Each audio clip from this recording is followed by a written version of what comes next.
नमस्कार साथियों, मैं प्रशांत परमार। तो आज हम पढ़ने वाले हैं भारत की प्राकृतिक वनस्पतियां यानी कि natural vegetations of India. Mains में और प्रीलिम्स एग्जाम में लगातार कई बार अच्छे खासे क्वेश्चन आंसर पूछे गए हैं।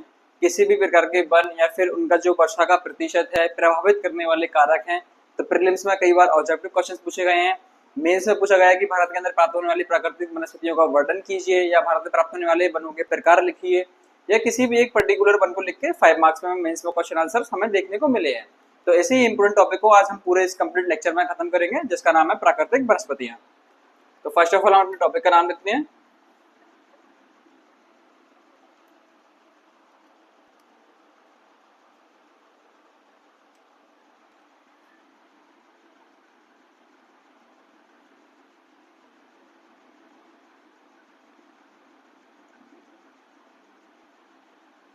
प्राकृतिक वनस्पतियां,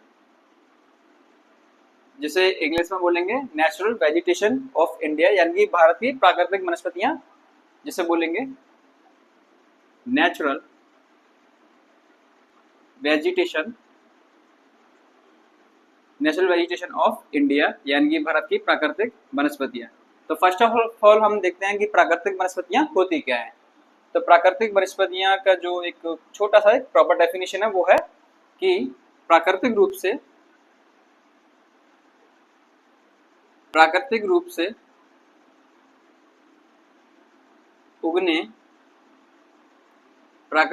उगने वाले पेड़ पौधों का समूह, प्राकृतिक रूप से उगने वाले पेड़ पौधों का समूह प्राकृतिक वनस्पतियां हैं। अगर आप मेंस में आंसर राइट करो या फिर जब भी आपको मेंस देने का मौका मिले, चाहे वो यूपीपीएससी का हो या फिर एमपीपीएससी का, तो एक छोटे से डेफिनेशन के साथ में एक अपने आंसर की जो प्रभावी या फिर उसको प्रभावी रूप से बनाए लिखने के लिए जो प्रॉपर डेफिनेशन होती है, तो मुझे लगता है कि एक सफिशिएंट होगी कि प्राकृतिक रूप से उगने वाले पेड़ पौधों का समूह प्राकृतिक वनस्पतियां हैं, प्राकृतिक वनस्पतियां कहलाती हैं।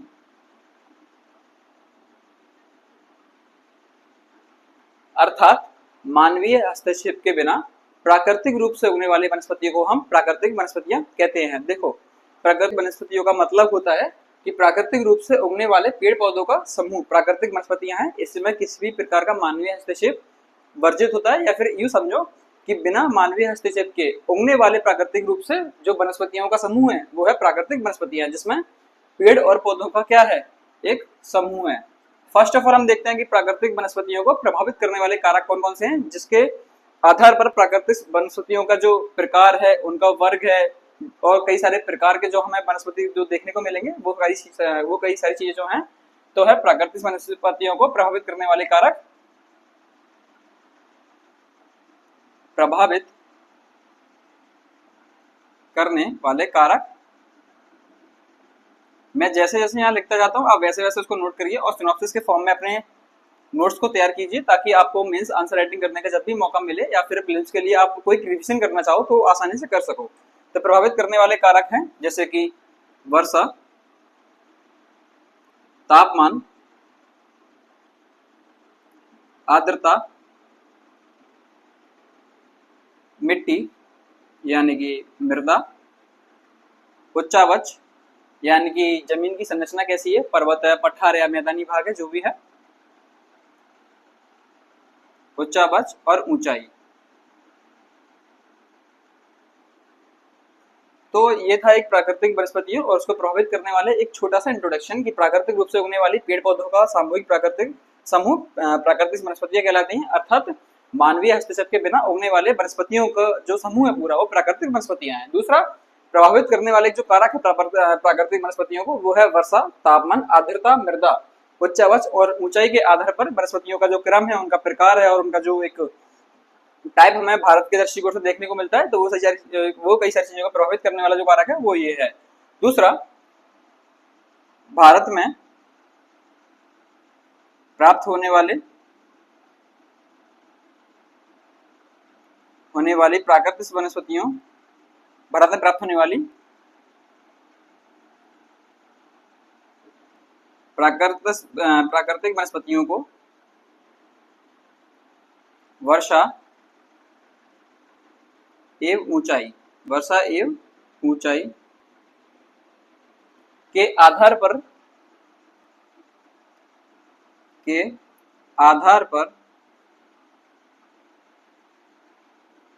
कई वर्गों में विभाजित किया गया, कई भागों में या वर्गों लिख लो, वर्गों में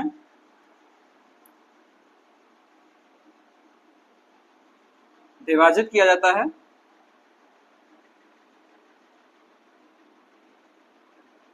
तो भारत में प्राप्त होने वाली जो प्राकृतिक वनस्पतियां हैं उसका जो आधार है, ताकि उनका आकार और जो प्रकार है उसको अच्छे से वर्णित व्यवस्थित रूप से पढ़ा जा सके, समझा जा सके, तो उसका जो आधार है वर्षा के भारत के दृष्टिकोण से वो है वर्षा और ऊंचाई के आधार पर कई वर्गों में विभाजित किया जाता है। तो भारत में प्राप्त होने वाली प्राकृतिक वनस्पतियों का जो आधार है उसके आधार पर हमने कितने प्रकार में विभाजित किया है उसको हम एक बार देख लेते हैं, फिर एक कंप्लीट मैपिंग करते हैं और फिर उनको एक एक करके उनके प्रकार को और उनके अंदर की जो मुख्य विशेषताएं हैं उनको हम अध्ययन करते हैं, ताकि प्राकृतिक वनस्पतियों का जो एक कंप्लीट अध्ययन है हमारे एग्जाम के पॉइंट ऑफ व्यू से हम सफिशिएंट रूप से उसको पूरा कर सकें। तो फर्स्ट ऑफ ऑल हम उसके पहले प्रकार लिखते हैं, या फिर पहले हम एक काम करते हैं, पहले हम एक मैप ड्रॉ करते हैं, उसके आधार पर हम यहाँ सारे प्रकार लिख लेंगे और फिर एक एक करके उन प्रकार को पढ़ेंगे, उनके अंदर पाने वाली विशेषताएं जिसके आधार पर वो वर्गीकृत है उन सारी चीजों को समझेंगे। तो फर्स्ट ऑफ ऑल हम एक मैप ड्रॉ करते हैं। यह एक रफली डायग्राम होगा जिसके माध्यम से आपकी बेहतर समझ हो। रफली डायग्राम का मतलब होता है कि आपको समझाने के लिए।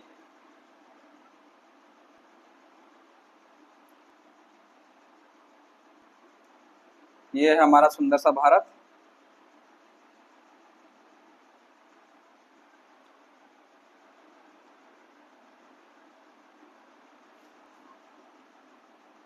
ये है सिक्किम और ये है उत्तर पूर्वी राज्य।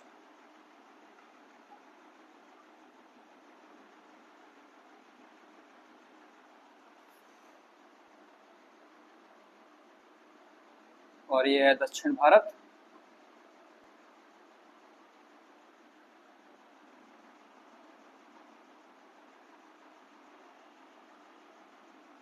यह एक रफली मैप हमारे भारत का, जिसमें हम देखेंगे कि किस प्रकार के वन किस क्षेत्र में पाए जाते हैं और फिर उनको एक एक करके हम वर्गीकृत करके अच्छे से उनका अध्ययन करेंगे। तो फर्स्ट ऑफ ऑल हम ड्रॉ करते हैं पर्वतीय वनों को।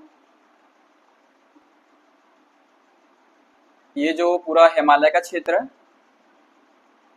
आपने हिमालय का अगर वीडियो देखा हो तो आपको हिमालय सीरीज जो उसका एक व्यवस्थित क्रम है आपको अच्छे से समझ में आया होगा। तो मुझे आशा करता हूँ कि आपको ये मैपिंग करने में या फिर किसी भी प्रकार का, अगर मैं आपको टॉपिक समझाता हूँ हिमालय से रिलेटेड, उसको समझने में किसी भी प्रकार की आपको प्रॉब्लम जो है नहीं होगी। इंडियन ज्योग्राफी के कॉन्सेप्ट को एमपीपीएससी, यूपीएससी और एमपीएफएसओ और एमपीएसआई के मेंस के अकॉर्डिंग अच्छे से कंटेस्ट करने के लिए और अपने सारे डाउट्स को क्लियर करने के लिए मेरे वीडियोस देखते रहो। मैं आपको इतना आश्वासन देता हूँ कि ज्योग्राफी से संबंधित आपके किसी भी टॉपिक को लेकर कोई भी आपको प्रॉब्लम नहीं होगी।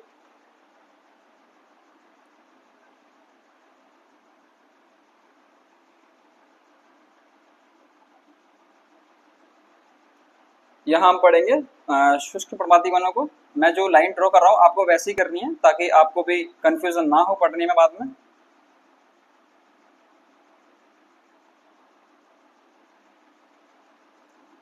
मेरे साथ में ड्रॉ करते जाइए तो आपको, ताकि आपको टॉपिक के साथ साथ में जो एक बेहतर समझ है वो भी हो मैप के आधार पर।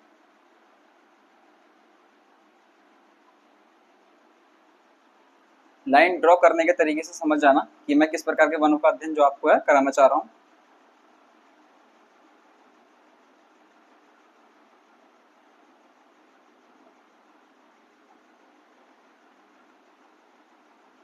ये है हमारा पूर्वी भारत।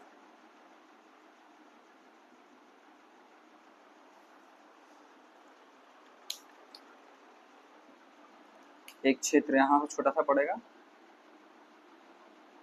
ये जो है ब्लैक कलर से मैंने ड्रॉ किया है ताकि किसी भी प्रकार का कंफ्यूजन जो है आपको ना हो।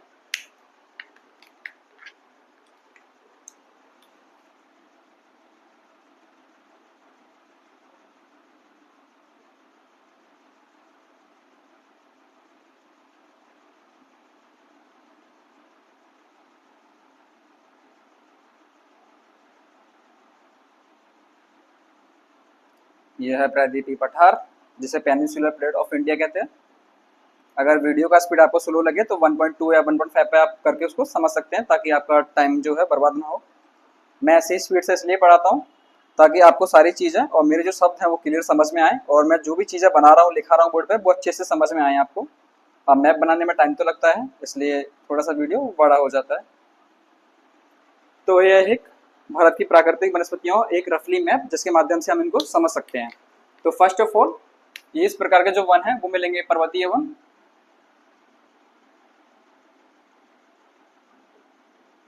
ये जो है पर्वतीय वन है। ये जो है सदाबहार वन है।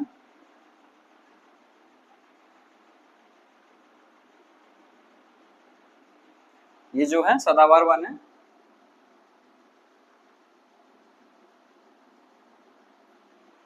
दूसरा, ये जो है इनको बोलते हैं शुष्क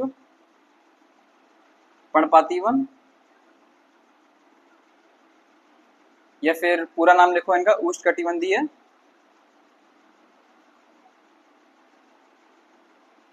उष्णकटिबंधीय शुष्क पर्णपाती वन, पर्वतीय वन, उष्णकटिबंधीय सदाबहार वन।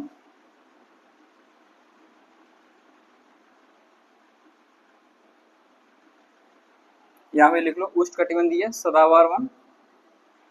और एक जो ये प्रकार है वो है उष्णकटिबंधीय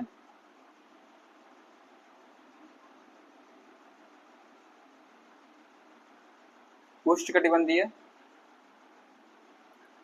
अर्धपर्णपाती वन।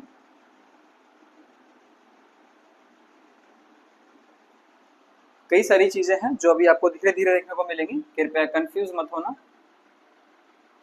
मैं जो चीजें बनाते जा रहा हूँ आप वैसे ही ड्रॉ करते जाइए, और जो भी चीजें आपको लिखा रहा हूँ वैसे वो लिखते जाइए, ताकि आपको सारी चीजें अपने आप क्लियर हो जाएंगी। इनको बोलेंगे हम मैंग्रोव वन। ये जो है मैंग्रोव वन है।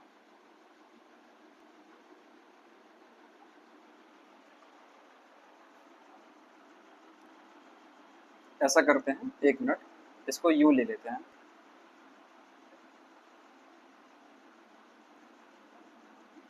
ये जो है कटीले वन।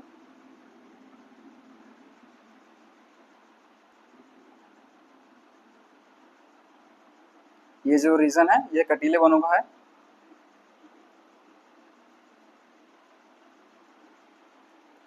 ये भी जो रीजन है वो कटीले वनों का है, इसलिए मैंने आपको ये ब्लैक कलर से अलग से ड्रॉ करके बनाए। तो ये है एक रफली मैप नेचुरल वेजिटेशन, प्राकृतिक वनस्पतियों का जो एक आधारभूत जो मैप है वो है, यानी कि हिमालय क्षेत्र में पाए जाएंगे पर्वतीय वन, प्रायद्वीपीय भारत या भारत का मध्य क्षेत्र जहाँ पाए जाएंगे उष्णकटिबंधीय आर्द्रपर्वतीय वन, भारत के पश्चिमी घाट पर और भारत के पूर्वी राज्यों में पाए जाएंगे उष्णकटिबंधीय सदाबहार वन, भारत के पश्चिमी क्षेत्र में पाए जाएंगे उष्णकटिबंधीय शुष्क पर्णपाती वन, थार का जो मरुस्थल है और एक जो कच्छ क्षेत्र और गुजरात का जो पश्चिमी क्षेत्र है यहाँ पाए जाएंगे कटीले वन। ये है कर्नाटक और तमिलनाडु राज्य में पड़ने वाला एक वृष्टि छाया प्रदेश जैसा पाए जाएंगे कटीले वन। डेल्टाई भागों में पाए जाएंगे मैंग्रोव वन। तो भारत में जितने भी प्रकार के हमें वनों का अध्ययन करना है, चाहे वो उष्णकटिबंधीय सदाबहार वन हो, उष्णकटिबंधीय आर्द्रपर्वतीय वन, उष्णकटिबंधीय शुष्क पर्णपाती वन, पर्वतीय वन, मैंग्रोव वन और कटीले वनों का जो अध्ययन है, अब हम उनको एक एक करके देखेंगे। मैं आशा करता हूँ कि आपने एक जो रफली डायग्राम है बनाया हुआ, आपको एग्जाम में एज इट इज ऐसी बना के आना है और ऐसे उनके नाम लिखने हैं, ताकि आपका आंसर और प्रभावी लगे और प्रीलिम्स वाले जितने भी बच्चे हैं वो सब इन फैक्ट्स को लिखें। और मैं आपको जो भी चीजें अब लिखा रहा हूँ मेंस के पॉइंट ऑफ व्यू से, वो प्रीलिम्स में भी एज इट इज पूछे जाते हैं पॉइंट टू पॉइंट, और मेंस में लिखने को आपको आएंगे ही। तो अब मैं जैसे जैसे मैप ड्रॉ करता जा रहा हूँ वैसे वैसे आप लिखते जाइए। तो फर्स्ट ऑफ ऑल हम पढ़ेंगे उष्णकटिबंधीय सदाबहार वन।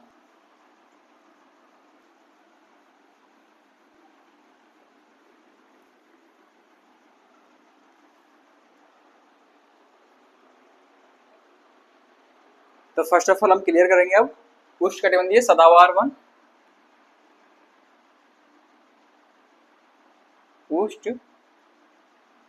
उष्णकटिबंधीय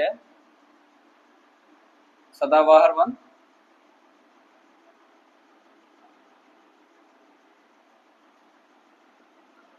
इस टॉपिक को मैं आपको अच्छी तरीके से डीपेस्ट में समझाऊंगा। अगर किसी भी प्रकार की आपको समस्या होती है तो कमेंट कीजिए, और अगर फिर भी आपको ये टॉपिक में किसी भी प्रकार की अगर आपको कंफ्यूजन होता है तो इससे पहले का जो वीडियो है भारत में वर्षा का वितरण, आप उस टॉपिक को जरूर देखना। ताकि देखो, जो वन होते हैं उनको प्रभावित करने वाले जो मुख्य कारक होता है वो होती है जलवायु। जलवायु के दो घटक होते हैं, एक तापमान और वर्षा। तो वर्षा वाला जो पूरा टॉपिक है भारत का मानसून, मानसून की पूरी संपूर्ण क्रिया, और फिर उसके बाद में जो वर्षा का वितरण है उसको टॉपिक को अच्छे से क्लियर करिए, फिर आप भारत की प्राकृतिक वनस्पतियों को अच्छे से और गहराई से समझ पाएंगे।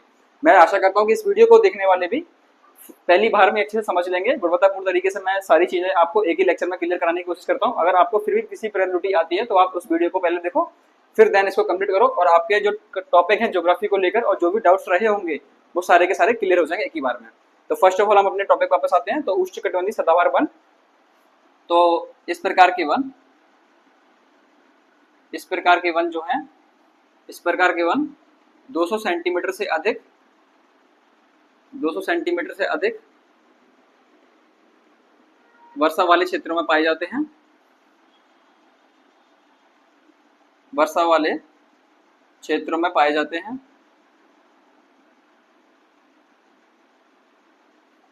सिनॉप्सिस बेस में आपको लिखाने का समझाने की कोशिश करता हूं ताकि आपको मेंस में किसी भी प्रकार की दिक्कत ना हो। तो हम पढ़ रहे हैं उष्णकटिबंधीय सदाबहार वन। तो इस प्रकार के वन 200 सेंटीमीटर से अधिक वर्षा वाले क्षेत्रों में पाए जाते हैं। इन वनों की जो चौड़ाई होती है, लंबाई होती है, या फिर पेड़ों की छाल होती है, वो अत्यधिक मोटे होते हैं और अत्यधिक जैव विविधता युक्त होते हैं ये वन। तो ये जो वन है, इनकी जो लंबाई है, औसत लंबाई है 60 मीटर, 60 मीटर। जैव विविधता युक्त होते हैं, लंबाई 60 मीटर है, जैव विविधता युक्त। ये इनकी विशेषताएं हैं सारी, ऐसे ऐसे लिखते जाओ ताकि आपके पास जो भी एक नॉर्मल सी बुक हो उससे आप पढ़ोगे तो सारा कॉन्सेप्ट आपको क्लियर हो जाएगा इस टॉपिक के माध्यम से। ये सिनॉप्सिस बेस पढ़ाता हूं, इसलिए सिनॉप्सिस बनाते जाओ और मेरी बातों को समझते जाओ और अच्छे से सुनते जाओ जो मैं समझा रहा हूँ आपको। तो इनकी जो लंबाई होती है वो सर्वाधिक होती है, विश्व की सर्वाधिक ऊंचाई वाले वन भी कहते हैं इनको उष्णकटिबंधीय सदाबहार वन, क्योंकि इनकी औसत जो ऊंचाई लंबाई है वो कितनी है, 60 मीटर। दूसरा, जैव विविधता युक्त होते हैं, जैव विविधता युक्त। पेड़ों की छाल जो होती है वो मोटी होती है।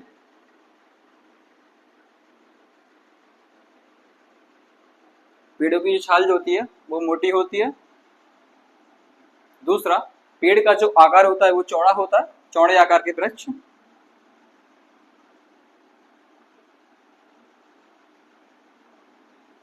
चौड़े आकार के वृक्ष। दूसरा, अब आती है इसकी मुख्य बात कि उष्णकटिबंधीय सदाबहार वन यानी कि सदाबहार इनको क्यों कहते हैं। ऐसा होता है कि इस प्रकार के जो वन होते हैं इसमें कई प्रकार के वनों का अध्ययन जो है हमें पढ़ने को अभी मिलेगा, और सर्वाधिक जैव विविधता युक्त होते हैं। इनका जो प्रकार है वो कई सारे प्रकार के वन हैं इनके अंदर। तो उष्णकटिबंधीय सदाबहार वन का मतलब ये है कि ये जो वन होते हैं वो 12 हरे भरे रहते हैं। क्या होते हैं, 12 हरे भरे होते हैं। दूसरा, इसके अंदर जो भी प्रकार के वृक्ष हमें पढ़ने को मिलेंगे उनका जो पत्ती गिराने का समय होता है वो अलग अलग होता है। तो इस प्रकार के जो वन क्षेत्र है या फिर फॉरेस्ट एरिया है, दूर से देखने पर यही लगते हैं कि ये वृक्ष जो है वो सालों साल या फिर 12 हरे भरे रहते हैं। इस प्रकार इनको कहते हैं सदाबहार। यानी कि ये जो वृक्ष है, इस प्रकार के जो वृक्ष है उष्णकटिबंधीय प्रकार सदाबहार वन के जो वृक्ष हैं वो कैसे होते हैं, सदा हरे भरे होते हैं। क्योंकि दूर से देखने पर क्या मिलते हैं, ये 12 हरे भरे या सालों साल हरे भरे दिखाई देते हैं। क्योंकि इसके अंदर जितने भी प्रकार के वृक्ष है उनका जो पत्ती गिराने का जो समय है, पत्तियां गिराने का समय है वो अलग अलग समय पे है। इसलिए कई सारे प्रकार को या इस वन क्षेत्र को दूसरे देखने पर क्या मिलता है कि ये वन क्या है, हरे भरे हैं, यानी कि सदाबहार है, इसलिए नाम पड़ा सदाबहार वन। इस प्रकार के वन किस क्षेत्र में मिलेंगे, 2 सेंटीमीटर से अधिक वर्षा वाले क्षेत्रों में देखने को मिलते हैं।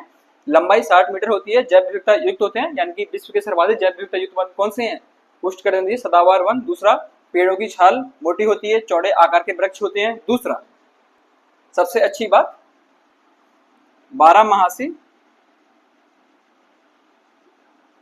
हरे भरे दिखाई देते हैं, जिस कारण इनका नाम सदाबहार रखा गया, क्योंकि सदा हरे भरे दिखाई पड़ते हैं।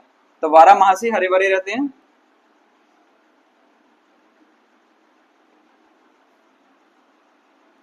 इसके जो प्रकार है वनों के वो हैं रबड़, रबड़ के पेड़, बांस के वृक्ष, रबड़ के वृक्ष हो गए, बांस के वृक्ष हो गए। बांस हालांकि एक घास का एक प्रकार है, पर बांस का जो वृक्ष है वो हम इसी में इंक्लूड करेंगे। दूसरा, महोगनी हो गया, सिनकोना हो गया, जिससे मलेरिया की दवाई बनाई जाती है। एक प्रमुख है आयरन वुड,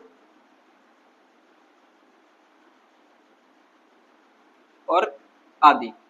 तो ये जो है उष्णकटिबंधीय सदाबहार वनों के प्रकार हैं। कौन से? रबड़ का वृक्ष हो गया, बांस का वृक्ष हो गया, बांस हालांकि एक घास का एक परिवर्तित रूप है, महोगनी हो गया, सिनकोना हो गया, आयरन वुड हो गया। ये कई प्रकार के जो वन है हमें देखने को मिलते हैं, क्योंकि विश्व के सर्वाधिक जैव विविधता युक्त वन कौन से हैं? उष्णकटिबंधीय सदाबहार वन। तो ये जो वन है जो हमेशा चर्चा में बने रहते हैं, और कई देशों में जहाँ अच्छी खासी वर्षा होती है, अर्थात ऐसे प्रदेश है, ऐसे क्षेत्र जहाँ 2 सेंटीमीटर से अधिक वर्षा होती है, तो ऐसे क्षेत्र में हमें रबड़, बांस, महोगनी, सिनकोना, आयरन प्रकार के जो वुड हमें आसानी से देखने को मिलते हैं। अब भारत में कौन कौन से क्षेत्र हैं जहां सदाबहार वन हमें देखने को मिलते हैं? तो वो है भारत का पश्चिमी घाट, जो हमने मैप में ड्रॉ करके बताया आपको, पश्चिमी घाट, पूर्वी हिमालय जहां 7 सिस्टर्स पड़ेंगी, पूर्वी हिमालय। दूसरा अंडमान निकोबार द्वीप समूह,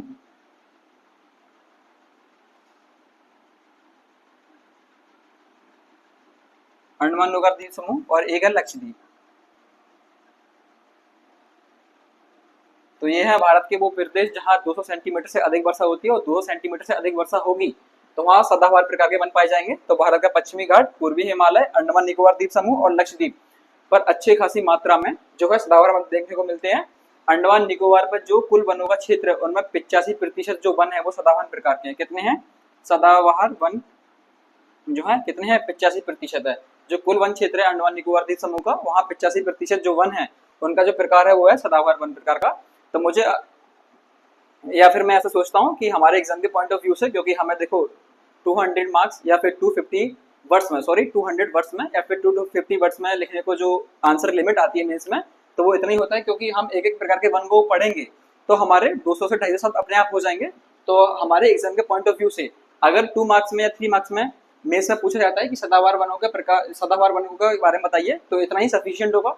5 मार्क में बताएंगे तो इतना सफिशिएंट हो जाएगा, क्योंकि 5 मार्क जो आता है वो 50 to 70 वर्ड्स का होता है। अगर मेंस में लॉन्ग आंसर में क्वेश्चन आता है तो वो आपको आएगा कि भारत में प्राप्त होने वाली प्राकृतिक वनस्पतियां। तो एक एक प्रकार के जो वन है, सदाबहार वन है, उष्णकटिबंधीय, आर्द्रप्रपाती, शुष्कप्रपाती, पर्वतीय वन, मैक्रो वन का जो पूरा कंप्लीट एक स्ट्रक्चर बनाएंगे हम, 5 टाइप्स के वन बनाएंगे, तो 200 से 250 अपने आप हो जाएंगे। तो मेंस का एक आंसर कंप्लीट हो जाएगा। 2 मार्क्स में पूछे, 3 मार्क्स में पूछे, 5 मार्क्स में पूछे, या फिर लॉन्ग आंसर में पूछे, हमारा ये टॉपिक सफिशिएंट होगा। प्रीलिम्स में क्वेश्चन कैसे पूछा जाता है मैं आपको बताऊं, चाहे वो एमपीएसआई हो, एमपीएफएस हो, यूपीएससी का प्री हो, एमपीएससी का प्री हो। देखो आपको ये पूछा जाएगा रबड़, बांस या महोगनी, सिनकोना में से किसी एक प्रकार का वन दे देगा, ऑप्शन देगा कि ये किस प्रकार के वन में आते हैं। दूसरा, सदाबहार वन किस प्रकार के वर्षा क्षेत्र में पाए जाते हैं, तो 200 सेंटीमीटर से अधिक वर्षा वाले क्षेत्रों में। तीसरा, भारत का पश्चिमी घाट किस प्रकार के वनों से घिरा हुआ है, तो सदाबहार प्रकार का वन।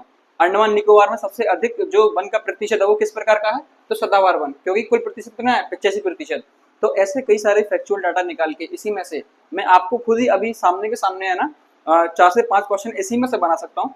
हालांकि ये पॉसिबल अभी इसलिए नहीं है क्योंकि मेरे पास व्हाइट बोर्ड है। अगर डिजिटल बोर्ड ये होता तो मैं आपको अभी किस पूरा टॉपिक या उसके फैक्चुअल डाटा पॉइंट प्रीलिम्स के एग्जाम के अकॉर्डिंग सारे समझा सकता था। तो मैं आशा करता हूँ कि जो भी मैंने अभी आपको फैक्चुअल और मेंस के पॉइंट ऑफ व्यू से बताया वो आपके लिए सफिशिएंट होगा। बस आप थोड़ा सा पेशेंस रखो और विश्वास करो मेरे वीडियो पे। और आपको ज्योग्राफी में जो भी डाउट्स रहे होंगे या होंगे आगे जाके, किसी और के वीडियोस देखो, मुझे कोई फर्क नहीं पड़ता। मेरे वीडियो देखने के बाद में आपको किसी प्रकार का डाउट नहीं होगा, ये मेरी गारंटी है। तो फर्स्ट ऑफ ऑल उष्णकटिबंधीय सदाबहार वन जो है हमने उसको कंप्लीट किया। अब हम पढ़ेंगे उष्णकटिबंधीय आर्द्रप्रपाती वन।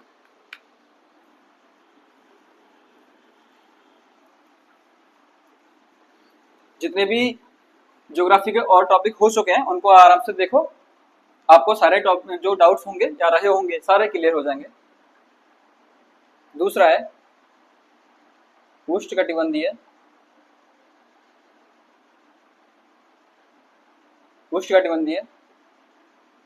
आर्द्रप्रपाती वन।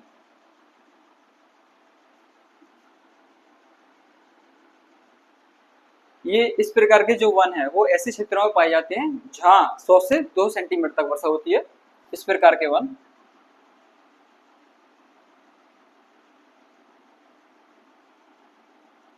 मेरे वीडियोस इसलिए बड़े होते हैं क्योंकि मैं आपको पूरा डेप्थ में टॉपिक समझाता हूँ। शॉर्ट में समझा के निकल जाऊंगा, कोई मतलब नहीं होगा, मेरा भी टाइम वेस्ट होगा, मैं खाना पूर्ति करके निकल जाऊंगा और आपको भी समझ में नहीं आएगा। बाद में आप रिग्रेट करोगे कि इसका वीडियो क्यों ही देखा हमने। तो मैं यही आशा करता हूँ कि मेरा वीडियो जो भी देखे एक बार देखे, उसके बाद में टॉपिक उसका पूरा फिनिश हो जाए। तो इसलिए मेरे वीडियोस लंबे बनते हैं या फिर बड़े बनते हैं, क्योंकि मैं जितने भी फैक्चुअल और कंसेप्चुअल डाटा होता है मैं एक ही वीडियो में डालने की कोशिश करता हूँ, ताकि आपको मेरे अलावा किसी और की वीडियो देखने की जरूरत ना पड़े। तो अब है उष्णकटिबंधीय अर्धपर्वतीय वन। तो इस प्रकार के वन 100 से 200 सेंटीमीटर वर्षा वाले क्षेत्र में पाए जाते हैं। दूसरा, इसे मानसूनी प्रकार के वन भी कहते हैं। इसे मानसूनी वन भी कहते हैं।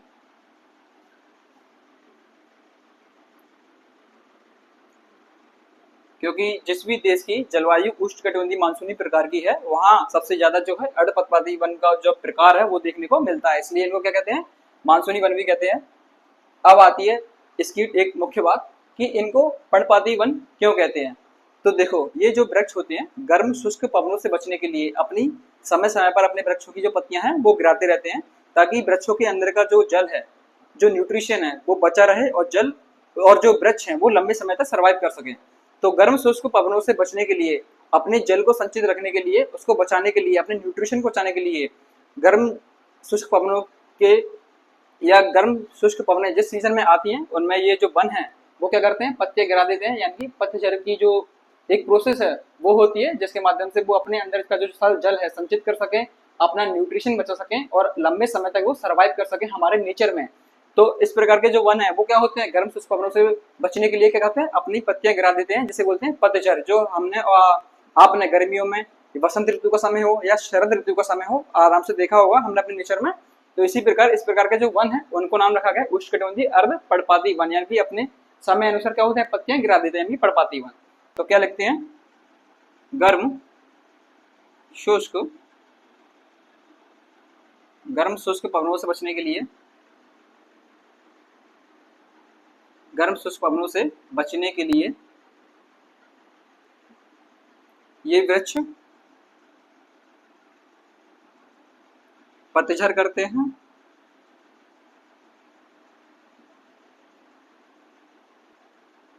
इस कारण इन्हें पर्णपाती वन कहते हैं। इस कारण इन्हें पर्णपाती वन कहते हैं। एक और है मुख्य इसमें एक पॉइंट। दूसरा, इनकी लंबाई सदाबहार वन की तुलना में कम होती है। तो औसत ऊंचाई जो है इनकी, औसत ऊंचाई वो है 40 से 45 मीटर।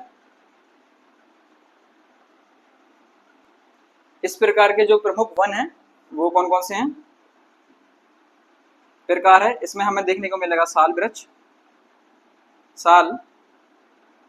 सागौन, चंदन, तेंदुपत्ता,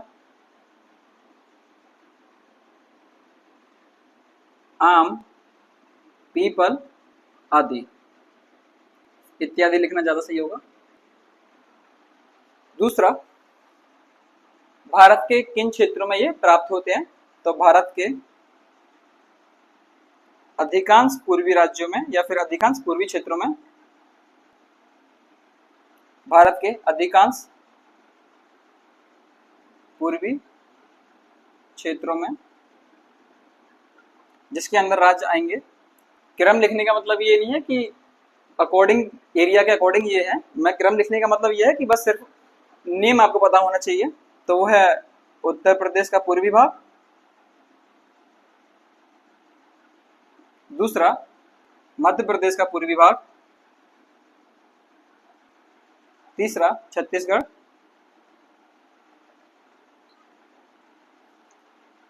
बिहार, पश्चिम बंगाल, कर्नाटक, महाराष्ट्र का पूर्वी भाग, तेलंगाना, तमिलनाडु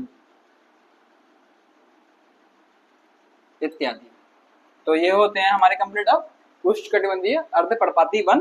तो इस प्रकार के वन जो है 100 से 200 सेंटीमीटर वर्षा वाले क्षेत्र में पाए जाते हैं।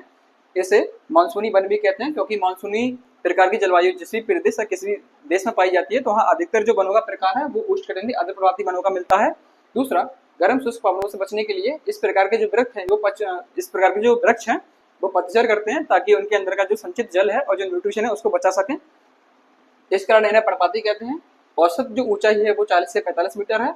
इस प्रकार के जो वन क्षेत्र है उसमें कौन कौन से बनाएंगे? साल, सागौन, चंदन, तेंदुपत्ता, आम, पीपल, नीम, इस प्रकार के वन देखने को मिलते हैं।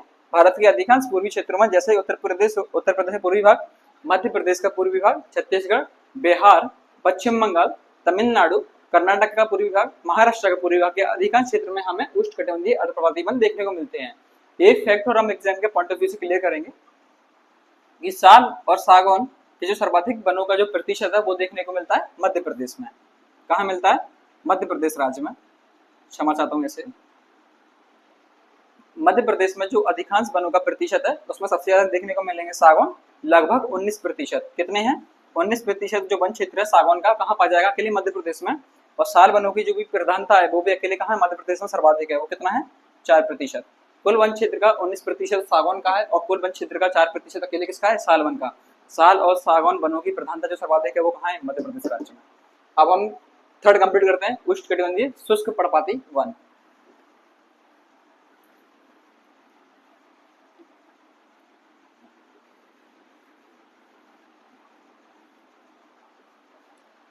थर्ड है हमारा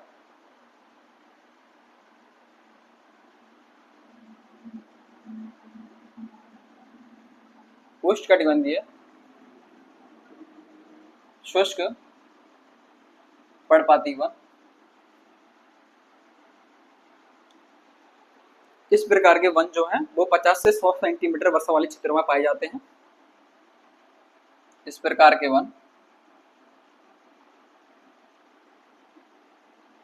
वन 50 सेंटीमीटर से 100 सेंटीमीटर वर्षा वाले क्षेत्र में पाए जाते हैं।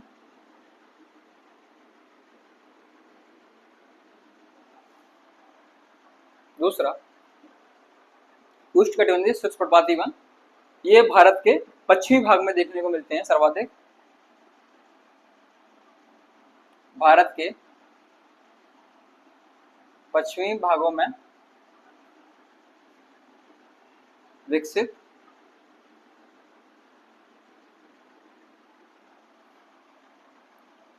प्रमुख जो वन है इसके अंदर वो आएगा आपका तेंदुपत्ता, आम, पीपल, नीम, खजूर आदि। प्रमुख क्षेत्र कौन कौन से हैं भारत के अंदर जहां इस प्रकार के वन जो है देखने को मिलते हैं? जैसे कि बात करी भारत का पश्चिमी भाग, तो उसमें सबसे पहले आएगा पंजाब, हरियाणा, पश्चिमी उत्तर प्रदेश, पश्चिमी उत्तर प्रदेश, पश्चिमी मध्य प्रदेश,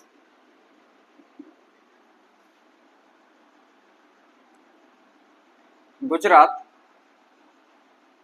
राजस्थान,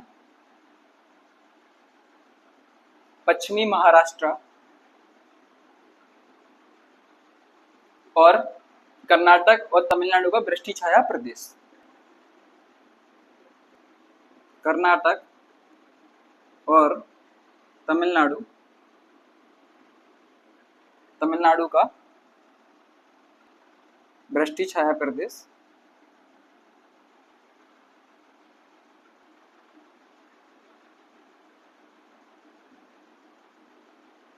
वृष्टि छाया प्रदेश क्या होता है? ये सारी चीजें हमने वर्षा वाले जो टॉपिक है हमारा वर्षा वाला टॉपिक उसमें हमने अच्छे से संपूर्ण क्लियर किया, क्योंकि ये मानसून की एक गतिविधि का प्रकार है तो वहाँ सारी चीजें कंप्लीट की। उसको समझने के लिए मैंने आपको पहले ही बोला प्राकृतिक वनस्पतियों को और अच्छे से और गहराई समझने के लिए वो टॉपिक आपको देखना बहुत आवश्यक है। पहले भारत का मानसून और उसकी जो मानसून की पूरी कंप्लीट गतिविधि है उसको समझिए, फिर वर्षा और वर्षा का वितरण, और देन फिर आपको नेचुरल वेजिटेशन और अच्छे से गहराई से समझ में आएगा।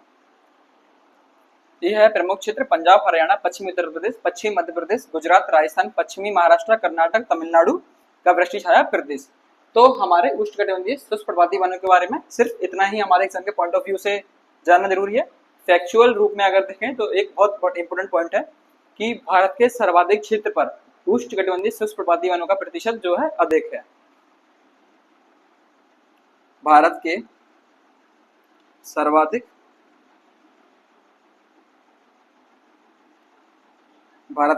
क्षेत्र पर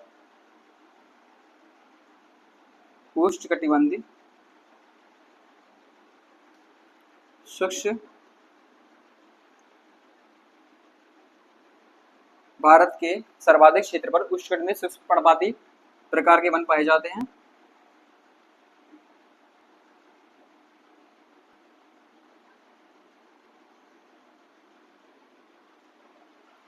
अगर प्रीलिम्स में पूछा जाए, चाहे वो एमपीएसआई हो, एमपीएफएस हो, यूपीएससी और एमपीपीएससी में कई बार क्वेश्चन पूछा गया है कि भारत के कुल वन क्षेत्र में सर्वाधिक प्रतिशत किस प्रकार के वन का है, तो उष्णकटिबंधीय शुष्क पर्वतीय वन। तो फर्स्ट ऑफ ऑल ये आएंगे और सेकंड आएंगे अर्धपर्णपाती वन। सेकंड का अगर वो पूछा जाए तो वो होगा अर्धपर्णपाती वनों का। तो सर्वाधिक वन क्षेत्र जो है वो शुष्क पर्वतीय वन का है और दूसरा लार्जेस्ट जो है वो है अर्धपर्णपाती वन का। तो आपके कई सारे फैक्ट इसके साथ में क्लियर हो जाएंगे। अब हम पढ़ेंगे फोर्थ, जिन्हें हम बोलेंगे कटीले वन या फिर मरुस्थलीय वन।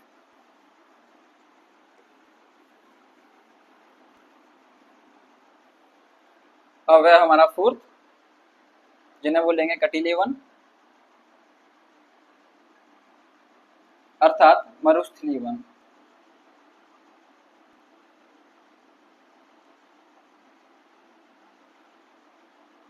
इस प्रकार के जो वन क्षेत्र हैं वो भारत के उन क्षेत्रों में पाए जाते हैं जहां 50 सेंटीमीटर से कम वर्षा होती है।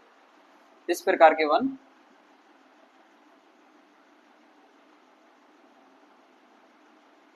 इस प्रकार के वन 50 सेंटीमीटर से कम वर्षा वाले क्षेत्रों में पाए जाते हैं। दूसरा अर्थात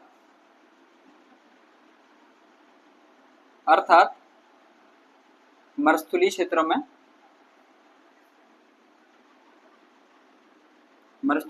में पाए जाते हैं, जिस कारण का नाम पड़ा मरुस्थलीय वन।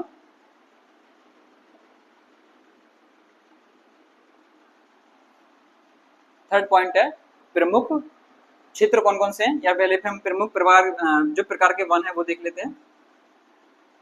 जो वनों का प्रकार है वो कौन कौन से हैं, तो इसमें आएगा पहले बबूल, पलाश, खैर, नागफनी और कैक्टस। ये जो प्रमुख प्रधानता इन वनों की पाई जाती है कहाँ पर, मरुस्थलीय वन या फिर कटीले वनों के प्रकार में। इस प्रकार के जो वन है वो 50 सेंटीमीटर से कम वर्षा वाले क्षेत्रों में पाए जाते हैं, अर्थात मरुस्थलीय क्षेत्र में पाए जाते हैं। ये वन जो है, इन वनों की जो जड़ें हैं वो काफी लंबी और गहराई तक जाती हैं। वनों की जल की खोज करते करते अत्यधिक गहराई तक इनकी जो जड़ें हैं वो पाई जाती है जमीनी क्षेत्र में, क्योंकि मरुस्थलीय क्षेत्र या फिर ऐसा शुष्क क्षेत्र जहाँ 50 सेंटीमीटर से क्या हो रही है, कम वर्षा हो रही है। तो इनके जो वन है, इस प्रकार के जो वन है, उनके वृक्षों की क्या होती है, जड़ बहुत गहरी और लंबाई तक पाई जाती है नीचे तक, ताकि वो पानी को ढूंढ सकें और पानी का कंजप्शन कर सकें। दूसरा, पेड़ों की छाल जो है अत्यधिक मोटाई होती है। पेड़ों की पत्ती होने की बजाय पेड़ों में क्या पाए जाते हैं, कांटे। पेड़ों की अगर देखो, पेड़ में अगर पत्ती पाई जाएगी तो हवा के कांटेक्ट में जैसे ही आएंगी, जल वाष्प की जो क्रिया होगी वो अत्यधिक होगी और पेड़ का जो संचित जल है वो जल्दी खत्म हो जाएगा। दूसरा, मरुस्थलीय वनों में जो पेड़ की या वृक्ष की जो पत्तियां होती हैं वो पत्तियां नहीं होती हैं, उनमें क्या पाए जाते हैं, कांटे। क्योंकि पत्तियों का जो सरफेस एरिया होता है वो बहुत ज्यादा बड़ा होता है और कांटे का जो सरफेस एरिया होता है वो छोटा होता है। तो गर्म शुष्क पवनों से बचने के लिए इस प्रकार के वनों में पत्तियों की जगह क्या पाए जाते हैं, कांटे, ताकि इनके अंदर का जो जल है वो सुरक्षित रह सके। दूसरा, इनकी वृक्षों की जो छाल होगी बहुत अधिक मोटी होगी, ताकि गर्म शुष्क पवनों से ये बच सकें। पेड़ों की जो जड़ें होंगी वो अत्यधिक गहराई तक लंबाई में होंगी, जल का आसानी से ढूंढ सके और कंजप्शन कर सके। तो इस प्रकार के जो वनों की विशेषताएं वो कहाँ पाई जाती हैं, बबूल में, पलाश, खैर, नागफनी, कैक्टस। प्रमुख क्षेत्र देखें भारत में कि ये कहाँ कहाँ पाए जाते हैं, तो पश्चिमी पंजाब, पश्चिमी राजस्थान, थार का मरुस्थल जहां पड़ता है, थार मरुस्थल में। दूसरा, अरावली के पश्चिम में, सिंपल सा बोले तो अरावली जो पर्वत श्रेणी है उसके पश्चिम में। गुजरात का पश्चिमी क्षेत्र प्रमुख है। तो ये थे हमारे एग्जाम के पॉइंट ऑफ व्यू से इतना सफिशिएंट है कि कटीले वन या मरुस्थलीय वन, इस प्रकार के वन जो है 50 सेंटीमीटर वर्षा वाले क्षेत्रों में पाए जाते हैं। मरुस्थलीय क्षेत्रों में होने के कारण इनको मरुस्थलीय वन कहते हैं। प्रमुख वनों का प्रकार है बबूल, पलाश, खैर, नागफनी, कैक्टस है। पश्चिमी पंजाब, पश्चिमी राजस्थान, थार के मरुस्थल में, अरावली के पश्चिम भाग में, गुजरात के पश्चिम में प्रमुख क्षेत्र हैं। यहाँ इस प्रकार के जो वन है हमें देखने को मिलते हैं। अब हम पढ़ते हैं पांचवा प्रकार जो है मैंग्रोव वन।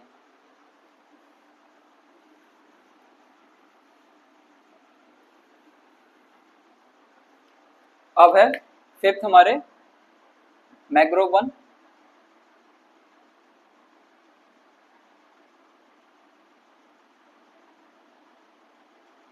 इन्हें ज्वारीय वन भी कहते हैं।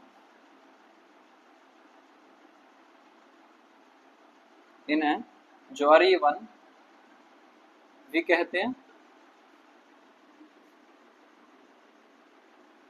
दूसरा, डेल्टाई भागों में इनकी प्रधानता पाई जाती है। डेल्टाई भागों में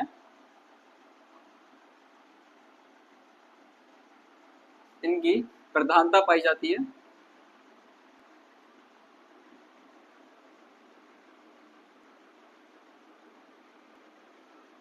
नदियों के जो डेल्टाई भाग होते हैं, जैसे कि गंगा नदी मान के चलो, जिस भी क्षेत्र में जाके बंगाल की खाड़ी में जाके सागर में गिरती है, तो नदियों का जो संगम क्षेत्र है या फिर नदियों का जो क्या बोलते हैं उसको फिर विलय क्षेत्र है, जैसे कि गंगा नदी हो गई, ब्रह्मपुत्र नदी हो गई, या जो भी भारत की प्रायद्वीपीय भारत की जो बड़ी बड़ी नदियां हैं, जब वो सागरीय क्षेत्र में मिलती हैं तो वहाँ पे एक पॉइंट बनता है जिसको बोलते हैं डेल्टाई भाग, यानी कि नदियों का एक ऐसा क्षेत्र जहाँ वो सागर में आके मिलती है उसको बोलते हैं डेल्टाई भाग। तो डेल्टाई भागों में क्या होती है, अच्छी खासी आर्द्रता पाई जाती है, मिट्टी में नमी होती है तो आर्द्रता अच्छी खासी मात्रा पाई जाती है, तो डेल्टाई भागों में इसकी प्रधानता पाई जाती है। इसमें हमने वर्षा का आधार नहीं लिखा। आपने सदाबहार वन पढ़े, अर्धपर्णपाती वन पढ़े, शुष्क पर्णपाती, कटीले वन पढ़े, उन सबका जो आधार था वो क्या था, वर्षा के आधार पर थे। और मैंने आपको क्या बताया कि भारतीय दृष्टिकोण से प्राकृतिक वनस्पतियों को हमने वर्षा और आर्द्रता के आधार पर विभाजित किया है। तो अब जो वन पढ़ेंगे उनमें क्या होगी, आर्द्रता प्रधान होगी। तो मैंग्रोव वन जो मैंग्रोव प्रकार के जो वन है वो डेल्टाई भागों में पाए जाते हैं, क्योंकि डेल्टाई भागों की क्या होती है, आर्द्रता कैसी होती है, वह अत्यधिक होती है। डेल्टाई भागों में क्या होता है, स्वच्छ जल नदियों की तरह लाया जाता है। दूसरा, सागरीय क्षेत्र का जल जो होता है वो आपस में मिलकर एक बड़ा क्षेत्र बनाते हैं जिसे बोलते हैं डेल्टाई भाग, या फिर दलदलीय भाग जो पाया जाता है किनारों पर, वहाँ अच्छी खासी मात्रा में आर्द्रता पाई जाती है। तो मैंग्रोव वन और जो पर्वतीय वन इसके बाद में हम पढ़ेंगे और उसके साथ में टॉपिक फिनिश होगा हमारा। तो मैंग्रोव वन और पर्वतीय वन जो होते हैं वो आर्द्रता के आधार पर डिफाइन किए गए हैं। तो कंफ्यूज मत होना कि वर्षा के आधार पर पहले पढ़े, अब ये कहाँ से आ गए आर्द्रता वाले। तो पहले ही जो हमने डेफिनेशन पढ़ी उसमें हमने क्लियर कर लिया ऑलरेडी। आर्द्रता का मतलब होता है नमी युक्त क्षेत्र, या फिर ऐसी पवनें जहां आर्द्र पवनें पाई जाती हैं, या फिर जहां मिट्टी में नमी पाई जाती है। नमी का मतलब सिर्फ इतना समझो आर्द्रता से है सिर्फ। तो डेल्टाई भागों में क्या पाई जाती है, मिट्टी में अच्छी खासी नमी पाई जाती है, क्योंकि क्या है, सागरीय क्षेत्र है, नदियों का संगम है और सागरीय क्षेत्र वहां पाया जाता है, यानी कि दलदली क्षेत्र है, तो नमी अच्छी खासी मात्रा में होगी। तो आर्द्रता के आधार पर मैंग्रोव वन पढ़ रहे हैं, तो इनके ज्वारीय वन भी कहते हैं। दूसरा, डेल्टाई भागों में इनकी प्रधानता पाई जाती है। सबसे मेन इंपोर्टेंट थिंग, इस प्रकार के वनों में, इस प्रकार के वनों में सुंदरी वन की प्रधानता होती है। सुंदरी वनों का एक प्रकार है जो देखने में काफी सुंदर लगते हैं, उनमें जो फूल होते हैं दूर से देखने में बहुत सुंदर लगते हैं, उसी के आधार पर इनका नाम रखा गया सुंदरी वन। सुंदरी वनों की प्रधानता, इस प्रकार के वनों में सुंदरी वनों की प्रधानता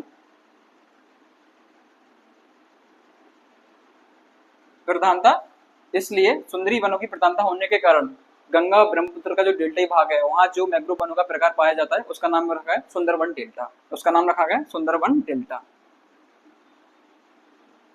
सुंदरवन डेल्टा, क्योंकि गंगा ब्रह्मपुत्र नदी का जो डेल्टाई भाग है वहां सुंदरी वनों की प्रधानता अच्छी खासी पाई जाती है, क्योंकि वो किस कैटेगरी में आते हैं, मैंग्रोव वन।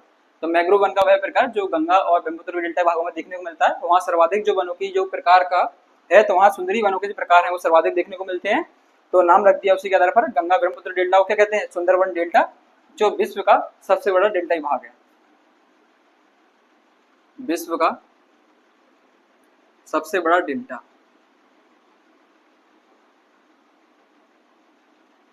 तो विश्व का सबसे बड़ा डेल्टा कौन सा है, सुंदरवन डेल्टा, अर्थात गंगा ब्रह्मपुत्र डेल्टा। क्योंकि ये गंगा ब्रह्मपुत्र नदी के संगम क्षेत्र पर है, गंगा ब्रह्मपुत्र डेल्टा।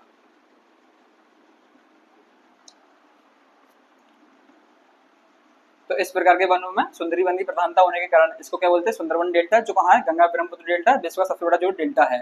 तो ये फैक्चुअल डाटा भी कॉन्सेप्ट के साथ में क्लियर होता जा रहा है। दूसरा, प्रधानता जहाँ पाई जाएगी वो है पश्चिम बंगाल। दूसरा, उड़ीसा का पूर्वी भाग, पूर्वी भाग बोलो या पूर्वी तट बोलो, एक ही चीज है। सर्वाधिक अगर मैंग्रोव वन देखने को मिलते हैं, और मैंग्रोव वन क्षेत्र में सर्वाधिक जो प्रधानता है वो किस प्रकार के वनों की है, सुंदरी वनों की। तो सर्वाधिक जो वन क्षेत्र है वो कहाँ पाया जाएगा, पश्चिम बंगाल में, और सेकंड ऑफ पाया जाएगा उड़ीसा का पूर्वी भाग या पूर्वी तट पर मैंग्रोव वनों की जो है प्रधानता अच्छी खासी पाई जाती है।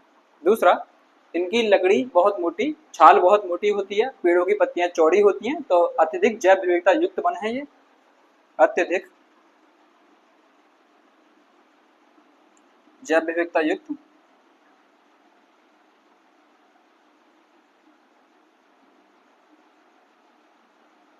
अत्यधिक जैव विविधता युक्त वन है। दूसरा, इमारती लकड़ियों में सर्वाधिक प्रयोग में आती हैं ये, इमारती प्रयोग होता है इनका। जलयान के निर्माण में, यानी कि जो शिप बनाई जाती है लकड़ियों की, उनमें सबसे ज्यादा मैंग्रोव वनों की लकड़ियों का प्रयोग किया जाता है जलयान निर्माण में। क्योंकि इस प्रकार के जो वन है उनका निर्माण ही डेल्टाई भागों में हुआ है, तो प्रकृति ने इनको इस प्रकार बनाया है कि जल या जल के संपर्क में आने के कारण, या फिर वो किसी प्रकार का जल हो, स्वच्छ जल हो, नदी का जल हो, सागरी जल हो, इसकी जो लकड़ी है वो खराब नहीं होती है।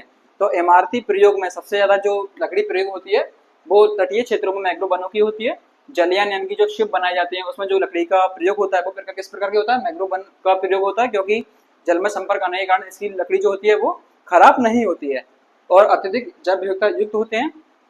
इसमें जो सबसे ज्यादा जो प्रकार है वो मिलता है सुंदरी वनों का। पेड़ों की जो लकड़ी होती है वो अत्यधिक मोटी होती है, जिससे एक लंबे समय तक जो सर्वाइव है, इसका जो टाइम पीरियड है वो अत्यधिक है।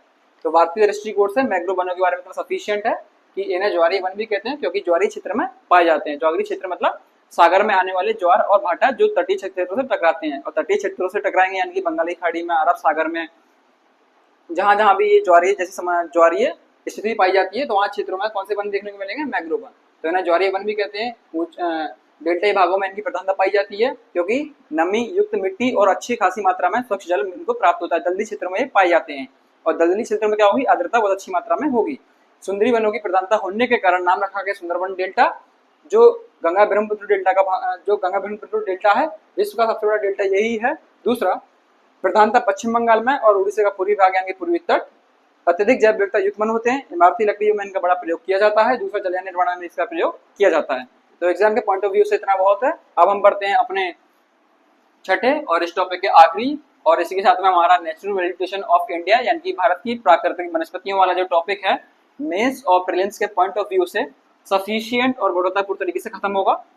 तो अब है हमारे आखिरी, पर्वतीय वन।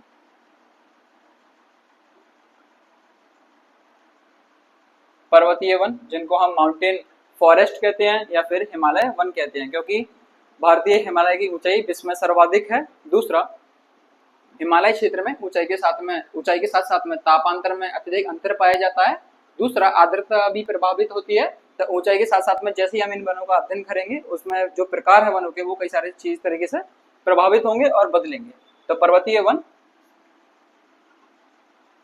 हिमालय में एक छोटा सा इंट्रोडक्शन। हिमालय में ऊंचाई के साथ साथ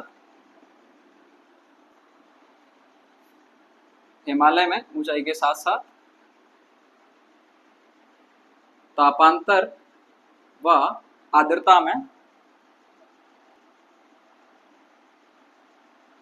अत्यधिक अंतर पाया जाता है। अत्यधिक अंतर होने के कारण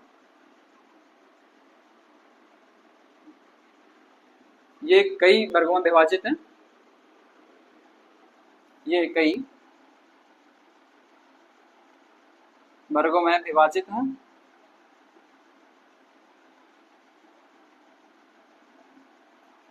अब क्या है, ऊंचाई के साथ साथ में तापांतर व आर्द्रता में अत्यधिक अंतर पाया जाता है। इसके कारण होने में वर्गों में कई कारणों में विभाजित हैं। तो फर्स्ट ऑफ ऑल हम पढ़ेंगे हिमालय क्षेत्र में 800 मीटर ऊंचाई तक। 800 मीटर ऊंचाई तक हिमालय क्षेत्र में उष्णकटिबंधीय प्रकार के वन मिलेंगे। उष्णकटिबंधीय प्रकार के वन मिलेंगे।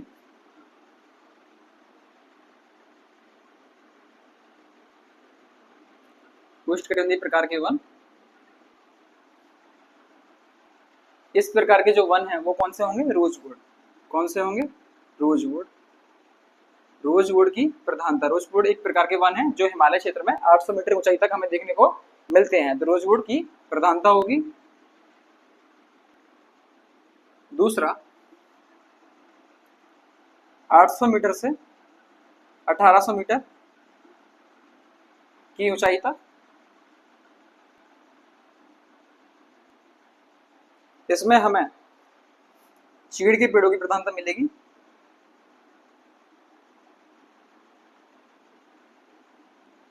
चीड़ के पेड़ों की प्रधानता। थर्ड होगा हमारा 1800 मीटर से 3500 मीटर ऊंचाई तक। यहां मिलेंगे हमें मुलायम लकड़ियों वाले वन।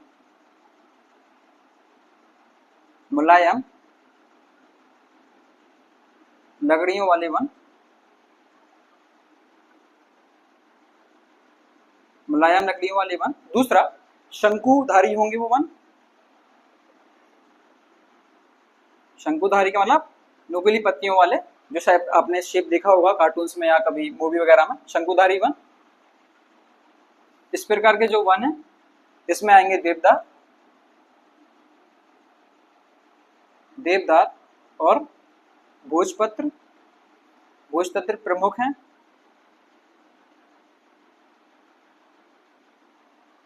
और फोर्थ है 3500 मीटर से 4000 मीटर ऊंचाई तक। अत्यधिक ऊंचाई होने के कारण वनों की जो उपलब्धता है वो समाप्त हो जाती है। वन फिर घास के रूप में मिलते हैं। तो 3500 से 4000 मीटर तक की ऊंचाई पर किसी प्रकार के वन हमें देखने को नहीं मिलते हैं, या फिर छिटपुट प्रकार के वन हमारे क्षेत्र में देखने को मिलते हैं। सर्वाधिक जो वनों का प्रकार है वो घास के मैदानों के रूप में देखने को मिलता है। किस प्रकार में, घास के प्रकार के रूप में। तो अल्पाइन, अल्पाइन प्रकार की जो घास है वो देखने को मिलती है। अल्पाइन प्रकार की घास है जो प्रमुख क्या है, चारागाह है। क्या है, प्रमुख चारागाह जानवरों के लिए।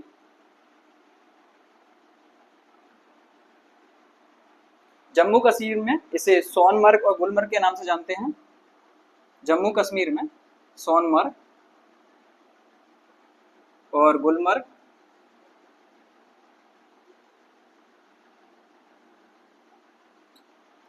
आपने रील्स में, यूट्यूब वीडियोस में जब भी जम्मू कश्मीर का टूरिज्म देखते होंगे तो वहाँ सोनमर्ग और गुलमर्ग करके एक बहुत बड़ा रीजन है। तो बेसिकली वो फेमस किसके लिए, अल्पाइन प्रकार की घास के लिए। और अल्पाइन प्रकार की जो घास है वो क्या है, एक प्रमुख चारागाह है जानवरों के लिए। इसी के नाम पर वहाँ का नाम जो है सोनमर्ग और गुलमर्ग एक पिकनिक पॉइंट या फिर एक टूरिज्म पॉइंट बना के रखे हुए हैं। तो जम्मू कश्मीर में सोनमर्ग और गुलमर्ग, जिसे जिसे उत्तराखंड में बोलते हैं पयार या फिर बुग्याल। पयार या फिर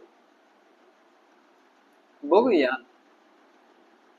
तो ये थे हमारे पर्वतीय वन। ऊंचाई के साथ साथ में हिमालय क्षेत्र में तापांतर में अत्यधिक अंतर पाया जाता है, आर्द्रता में भी अत्यधिक अंतर पाया जाता है, जिसके कारण जैसे जैसे ऊंचाई बढ़ती जाती है वनों का जो प्रकार है वो बदलता जाता है। तो फर्स्ट ऑफ ऑल 800 मीटर ऊंचाई तक हमें मिलेंगे उष्णकटिबंधीय प्रकार के वन, जिसमें रोजवुड जो वनों की प्रधानता है वो हमें देखने को मिलेगी। दूसरा है 800 मीटर से 1800 मीटर की ऊंचाई तक, जिसमें चीड़ के पेड़ों की प्रधानता मिलेगी, जो बेसिकली उत्तरी हिमालय में हमें देखने को मिलेंगे। कहाँ, उत्तरी हिमालय में। उत्तरी हिमालय में फिर है 1800 मीटर से 3500 मीटर की ऊंचाई तक, जहां मुलायम लकड़ियों वाले वन मिलेंगे जो शंकुधारी प्रकार के होंगे, जिसमें देवदार और भोजपत्र प्रमुख वन क्षेत्र हैं वो हमें देखने को मिलेंगे। और फिर होगा सर्वाधिक लास्ट पॉइंट हिमालय क्षेत्र में 3500 मीटर से 4000 मीटर की ऊंचाई तक। यहाँ तापांतर में अत्यधिक अंतर पाया जाता है, या फिर बोलो तो शीत ऋतु यहाँ इतनी प्रभावी होती है, आर्द्रता की लगभग कमी होती है, जिस कारण यहाँ किसी प्रकार के वन नहीं मिलते हैं। वनों का जो प्रकार है वो घास के रूप में देखने को मिलता है। तो अल्पाइन प्रकार की जो घास है वो हमें यहाँ देखने को मिलती है, जो एक क्या है, प्रमुख चारागाह है। जम्मू कश्मीर में जैसे सोनमर्ग और गुलमर्ग कहते हैं, और उत्तराखंड में से पयार और बुग्याल कहते हैं, जो प्रमुख टूरिज्म पॉइंट बन के रखे हैं। तो मैं आशा करता हूँ कि भारत की प्राकृतिक वनस्पतियों वाला टॉपिक आपको सफिशिएंट रूप से समझ में आया होगा।